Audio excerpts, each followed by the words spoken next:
बिस्मिल्लाहिर्रहमानिर्रहीम। अस्सलाम वालेकुम। Welcome to YouTube channel digital world view. Video में मैं आप लोगों के साथ IT 430 ई कॉमर्स का लेसन नंबर 16 स्टडी करूंगी। वो है Java scripting and XML JS के बारे में पहले हम प्रीवियस लेसन में स्टडी कर चुके हैं, लेकिन इसमें जो न्यू चीज़ है वो है XML के। XML है क्या चीज़? ये एक HTML की तरह ही लैंग्वेज है, मार्कअप लैंग्वेज है, जिसको हम वेब पेजेस की डेवलपमेंट में भी यूज़ करते हैं। हमें अपना डाटा राइट डाउन करना हो, उसको डिस्प्ले करवाना हो, तो हम इसको यूज़ करते हैं। XML के बारे में आगे स्टडी करते हैं। फर्स्ट देखते हैं कि जावास्क्रिप्ट को यहाँ पर किस लिए यूज़ किया गया है। फर्स्ट लाइन में यहाँ पर लिखा हुआ है कि फॉर लूप को यूज़ कर रहे हैं किस लिए? रजिस्ट्रेशन फॉर्म में फॉर लूप को यूज़ कर रहे हैं चेक करने के लिए कि क्या यूज़र इनवैलिड डाटा कैरेक्टर्स तो एंटर नहीं कर रहा, कि हमें जो रजिस्ट्रेशन फॉर्म के लिए डाटा चाहिए है वो यूज़र इनवैलिड तो एंटर नहीं कर रहा। अगर वो यूज़र इनवैलिड डाटा एंटर कर रहा है, उसका पासवर्ड मैच नहीं कर रहा, वो नेम में कोई मिस्टेक कर रहा है, वो कुछ भी है उसका, तो वो क्या हो, हमारे पास एक अलर्ट बॉक्स शो हो जाए जिससे हमें पता लग जाए कि ये यूज़र क्या है, इनवैलिड है, इसका लॉगिन नहीं हो सकता। अब फॉर लूप क्या चीज़ है, पहले भी ये स्टडी किया है। फॉर लूप हमारे पास तब हम यूज़ करते हैं जब हमने अपनी एक ही लाइन ऑफ कोड को बार बार रिपीट करना हो। तो हम ऐसा नहीं करते कि हमने उस एक कोड को लिखा, फिर उसमें चेंज करके थोड़ा सा इंक्रीमेंट करके हमने न्यू लाइन में वही कोड लिख दिया, फिर नेक्स्ट एंड फर्दर हम ऐसे ही करते रहे। ऐसा नहीं होता। एक गुड प्रोग्राम क्या होता है जिसमें आपका लेंथ ऑफ कोड जो है वो कम से कम हो, इसीलिए फॉर लूप को यूज किया गया। फॉर लूप में क्या है कि फॉर लूप में स्टार्टिंग में हम क्या करते हैं कि एक वेरिएबल लेके उसको इनिशियलाइज करवाते हैं कि उस वेरिएबल की वैल्यू 1 से स्टार्ट हो रही है। नेक्स्ट उसका क्या आ जाता है, कंडीशन लगाते हैं कि हमारे पास जो फॉर एग्जांपल वेरिएबल आई लिया, आई लेस देन क्या है 7 है या लेस देन इक्वल टू 7 है, हमने कंडीशन अप्लाई कर दी। फिर उसके थर्ड में क्या आया, उस वैल्यू में हमने आई की वैल्यू में इंक्रीमेंट करना या डिक्रीमेंट करना, जो भी हमने करना है वो हम अप्लाई कर देते हैं। ठीक है, फॉर लूप की बॉडी में हमने सारी बाकी डिटेल लिख दी। अब क्या होगा कि फर्स्ट वो कंडीशन चेक करेगा, जब तक वो कंडीशन ट्रू होती रहेगी हमारा फॉर लूप क्या है, उसका कोड एग्जीक्यूट होता रहेगा। जहां पर फॉर लूप की कंडीशन फॉल्स हो जाएगी, लूप टर्मिनेट कर जाएगा और हमारे पास क्या होगा, फाइनल एक आंसर हमारे पास शो हो जाएगा। इस तरह अगर यूजर क्या कर रहा है, इनवैलिड एंटर कर रहा है डाटा या उसका पासवर्ड मैच नहीं कर रहा, तो वो क्या करेगा, फॉर लूप कंडीशन उसका हमारे पास आउटपुट शो करवाता है कि उसने इनवैलिड लॉगिन कर दिया। अब फर्स्ट में यहाँ सेकंड में क्या है कि पासवर्ड मैच नहीं करा। फर्स्ट देखें पासवर्ड की लेंथ क्या है, स्मॉल है। कंफर्म पासवर्ड में उसने कोई और पासवर्ड एंटर किया तो उसने फॉर लूप के थ्रू क्या शो करवा दिया, पासवर्ड डज नॉट मैच या पासवर्ड डू नॉट मैच, वो आ जाएगा। नेक्स्ट है एक्सटेंसिबल मार्कअप लैंग्वेज XML। अब इसमें एक जो मेन गलती करते हैं ना स्टूडेंट्स, वो ये करते हैं कि जब MCQs में पूछा जाता है कि XML स्टैंड किस पे करती है, तो वो उस MCQs के उस ऑप्शन को सिलेक्ट करते हैं जिसमें XML स्टार्ट हो रहा हो, X से XML स्टार्ट हो रहा होता है, उसको वो क्या कर देते हैं, ठीक कर देते हैं। लेकिन ऐसा नहीं होता। आपने हमेशा क्या करना है, E से XML जो एक्सटेंसिबल मार्कअप लैंग्वेज है वो E से स्टार्ट होगी, नॉट फॉर X से। ये ध्यान रखना। 1990s के एंड में ये हम लोगों के पास आई थी XML का। It is used for web page creation and include data management capabilities that HTML can not provide. अब इसमें यहाँ पर क्या है कि HTML पे इसको एक एडवांटेज ये आ जाता है कि ये वेब पेज की क्रिएशन के लिए तो यूज़ होती ही है, जैसे हम HTML को यूज़ करते हैं, लेकिन इसमें क्या है कि डाटा मैनेजमेंट कैपेबिलिटीज है कि यूज़र अपनी मर्जी से टैग्स बनाकर अपना डाटा लिख सकता है, कि कोई भी अननोन पर्सन भी देखे तो उसको भी क्लियरली हो जाए कि जो ये किसी पर्सन ने ये टैग्स यूज़ किए हैं, एक डाटा उसने लिखा है, तो एक प्रॉपर मैनेजमेंट के थ्रू आ रहा है, उसकी प्रॉपर एक सीक्वेंस बना हुआ है, इसमें अपनी मर्जी से हम लोग लिख सकते हैं। नेक्स्ट एग्जांपल है यहाँ पर प्लैनेट्स की, वो पहले HTML में भी देखते हैं, सोलर सिस्टम की एग्जांपल आ जाएगी पहले HTML में और फिर XML में उसको देखते हैं। HTML में सिंपल जब उसको हमने राइट किया है एग्जांपल को, तो क्या किया हमने, हेडिंग्स के टैग्स को यूज किया। अब HTML की हेडिंग कहाँ से स्टार्ट होती है, H1 से लेकर H6 तक आती हैं। अब H1 में फर्स्ट हेडिंग यदि हमने प्लैनेट कि कौन सा प्लैनेट्स आ गए, उसके में क्या है, प्लैनेट का नेम क्या है, उसका डिस्टेंस कितना है सन से, कितने उसके मून्स हैं, और फिर उसकी क्या है डे लेंथ है, ये चीज़ एक उन्होंने लिख दी H1 से लेके H5 तक। फिर नेक्स्ट क्या कर दिया, H2 में मरकरी प्लैनेट नेम आ गया, उसका डिस्टेंस फ्रॉम सन, उसमें मून कितने हैं, डेज की कितनी होती है उसकी डे लेंथ, वो सब कुछ यहाँ पर देखें आउटपुट हमारे पास इस तरह आ गई, प्लैनेट, प्लैनेट का नेम, उसका डिस्टेंस फ्रॉम मून, अब ये देखें ये आ गई इस तरह। लेकिन क्या है जब हम एक्सएमएल में उसको राइट डाउन करेंगे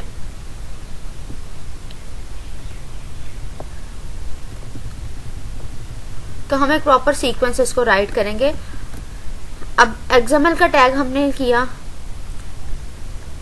प्लैनेट लिस्ट हमने एक बना ली, ठीक है, प्लैनेट लिस्ट बनाई। अब उसमें क्या, सबसे पहले हमने प्लैनेट लिस्ट का टैग लिखा। अब जो इसमें एक है ना एक्सएमएल में मेन चीज, आपके जो टैग्स हैं वो नेस्टेड होना चाहिए। अगर जो आपने पहले टैग स्टार्ट किया है वो आप सबसे लास्ट में क्लोज करेंगे। जैसे प्लैनेट लिस्ट हमने फर्स्ट इसको स्टार्ट किया और फिर क्लोज, बाकी जितने टैग्स हैं हमने वो इसके अंदर ही यूज करना है। ऐसा नहीं हम करेंगे कि हमने पहले प्लैनेट लिस्ट का टैग, ठीक है, लिख दिया, उसके बाद नेक्स्ट हमने प्लैनेट का टैग लिया। अब ऐसे नहीं पॉसिबल कि हम प्लैनेट लिस्ट को हम पहले क्लोज कर दें और ये जो प्लैनेट का टैग हम क्लोज कर रहे हैं इसको हम बाद में कर दें, ऐसा नहीं होगा कभी भी। आपने हमेशा क्या करना है, जो टैग आप फर्स्ट पे स्टार्ट कर रहे हैं आपने उसको लास्ट में क्लोज करना है और बाकी टैग्स उसके अंदर आएंगे। इसके सीक्वेंस का आपने बहुत ज्यादा ध्यान रखना है। अब फर्स्ट क्या था, प्लैनेट लिस्ट आ गई, उसके बाद नेक्स्ट है प्लैनेट नेम। अब नेम उसको क्या दे दिया है, mercury.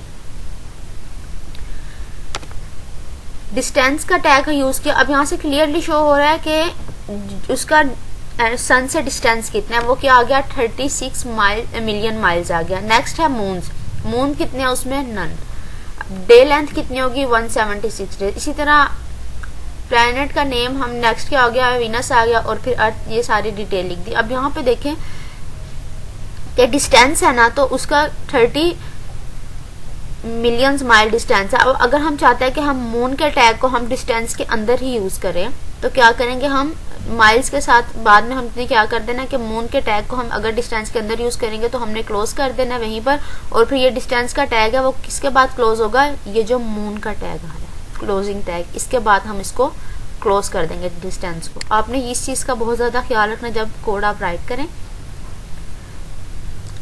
First line of the code is the declaration that is an XML document version 1। जब भी आपने कोड राइट करना है, अब ये फर्स्ट में क्या था, जो एक्सएमएल का टैग था ये क्या है, कोड की डिक्लेरेशन है कि हम इस कोड को एक्सएमएल में राइट कर रहे हैं और उसका वर्जन हमेशा से क्या होता है 1.0। अब सेकंड लाइन क्या है हमारे पास, root element, planet list. Planet list क्या है, रूट एलिमेंट है। ये रूट एलिमेंट टैग हमें क्या बता रहा था कि हमारी जो लिस्ट बन रही है, हम जो डाटा राइट कर रहे हैं वो हमारे किस चीज के अकॉर्डिंग है, किस चीज के अबाउट हमने राइट डाउन करना है। बाकी के एलिमेंट्स जो टैग्स हैं वो किसके अंदर इनक्लोज होंगे, जो हमारा रूट एलिमेंट टैग है। We assign a name of root element that best describe the purpose of our file। अब यहाँ पर देखिए हमने उनको सबको नेम्स दे दिए हैं, नेम आगे सब कुछ वो सारा कुछ हम इसमें राइट करेंगे। Other elements are called the child element. बाकी जितने जैसे डिस्टेंस हो गया, प्लैनेट, मून, डे लेंथ, ये क्या है, उस रूट एलिमेंट के चाइल्ड एलिमेंट्स हैं।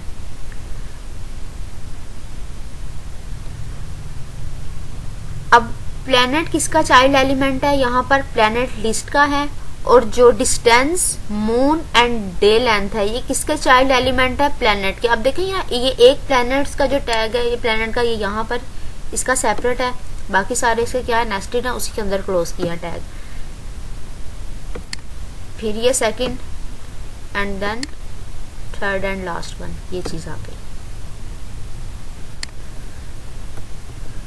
A file that use XML tag is called data type definition, DTD। ये यहाँ पूछा जाता है MCQs में। DTD stand for data type definition। ये आ जाता है मोस्टली क्वेश्चन, शॉर्ट में भी पूछ लेते हैं और ये MCQs में भी पूछा जाता है। और XML schema, different DTDs are available for different industries। अब different DTDs किसमें, different industries में हम different DTDs का यूज करते हैं। नेक्स्ट है rules for writing XML code. अब हमारे पास कुछ रूल्स हैं जो हमने फॉलो करना है जब भी हमने एक्सएमएल कोड को राइट डाउन करना है। फर्स्ट आ जाता है इसका रूल कि प्रॉपर्ली नेस्टेड हो। जैसे मैं आपको पहले ऊपर एग्जाम्पल में बता चुकी हूँ कि जो आप टैग फर्स्ट पे स्टार्ट कर रहे हैं आपने उसको लास्ट में क्लोज करना है। आपने कोई और टैग्स अगर यूज कर रहे हैं वो आपने उस टैग के अंदर ही यूज करना है, तो उसको अंदर ही क्लोज करना है। ऐसा नहीं कि आपने आउटर और इनर किया और आप जब क्लोज करें तो आप यहाँ पे आउटर कर दे, लास्ट में इनर कर दे। नो, ऐसा आपने नहीं करना। सेकंड इसका रूल है एट्रीब्यूट्स वैल्यू मस्ट बी क्योटेड, जो आपके एट्रीब्यूट वैल्यू आपने नेम लिखा, कुछ भी लिखा, वो आपने एक प्रॉपर एक डबल कोटेशन के अंदर लिखना है, आपने ऐसे ही उसको एज इट इज नहीं लिख देना। नेक्स्ट है all element with empty content must be identified by ending. अब जो एम्प्टी कंटेंट है, कुछ भी हो, आपने उसको क्या करना है कि उसकी कोई ना कोई एंडिंग करनी है। अब जैसे बी आर है, एम्प्टी है, तो उसको क्या है हमने साथ ही यूज कर लिया। अब इमेज सोर्स है, वो चीज़ हमारे पास आ गई। जैसे नेक्स्ट है इमेज का टैग आ गया। अब एक और चीज़ इसमें जो मेन है कि XML केस सेंसिटिव लैंग्वेज है, लेकिन HTML केस सेंसिटिव लैंग्वेज नहीं है। अगर इसमें हम कोड राइट डाउन कर देते हैं कि हमारा फर्स्ट टैग हमने लिखा, अब पार्ट लिखा है हमने कोड में, फर्स्ट टैग में सारे कैपिटल लेटर्स हैं और क्लोजिंग टैग क्या है हमारा स्मॉल लेटर्स में है। इसका मतलब क्या है, दोनों का डिफरेंट है। केस सेंसिटिव लैंग्वेज है, आपने जो ही स्टार्टिंग टैग लिखना है वही आपने क्लोजिंग टैग लिखना है। आपने ये नहीं करना कि आपने कहीं स्मॉल केस में लिख दिया, कहीं कैपिटल लेटर्स में लिख दिया। नो, ऐसा नहीं होगा। आपने ये इसका सीक्वेंस भी ध्यान रखना बहुत ज्यादा। नेक्स्ट के हम XML को अपने HTML डॉक्यूमेंट्स में कहीं भी हम यूज कर सकते हैं, तो उसके लिए हम क्या करना पड़ेगा, हमें XML का टैग यूज करना पड़ेगा। जैसे कि HTML टेक्स्ट हेयर H1 का यूज किया, उसके बाद हमने XML का कोड राइट डाउन करना, तो हम XML का टैग यूज करेंगे। उसके बाद मील में बर्गर का टैग आ गया, उसका नेम आ गया है स्पाइसी, और फिर हमने लास्ट में ये देखें बर्गर, ये नेम क्लोज किया, फिर बर्गर का टैग क्लोज, नेक्स्ट मील का टैग क्लोज, और लास्ट में HTML का टैग। तो ये आपने ध्यान रखना। और नेक्स्ट है extensible style sheet language XSL। ये भी MCQs में क्वेश्चन आ जाता है और ये शॉर्ट में भी पूछते हैं। मोस्टली ये MCQs में क्वेश्चन आता है as a abbreviation. XML file are translated using another file which contain formatting instruction. अब XML फाइल क्या होती है, जब ट्रांसलेट की जाती है किसी भी अदर फॉर्मेट में उसको करना हो, तो उसके लिए क्या यूज करना पड़ता है,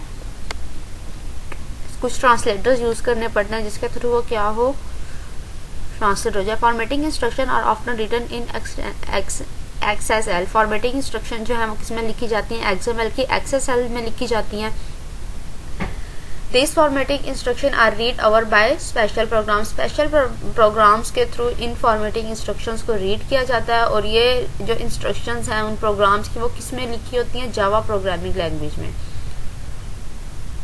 ये आप लोगों ने पढ़ लेना अच्छे से, ये शॉर्ट में भी सम टाइम पूछ लेते हैं, और ये MCQs में तो मस्ट आती है ये चीज।